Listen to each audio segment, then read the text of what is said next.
many great things about martial arts.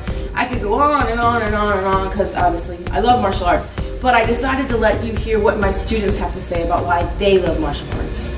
So here they go.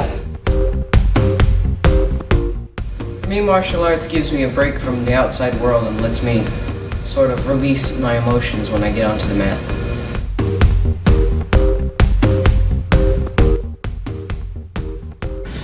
To keep my health afloat and my memory strong. Getting on the mat helps me forget about any other issues I'm having in life, and it gives me the confidence that I need. I like martial arts because it helps keep me toned, strong, and it helps keep my memory sharp.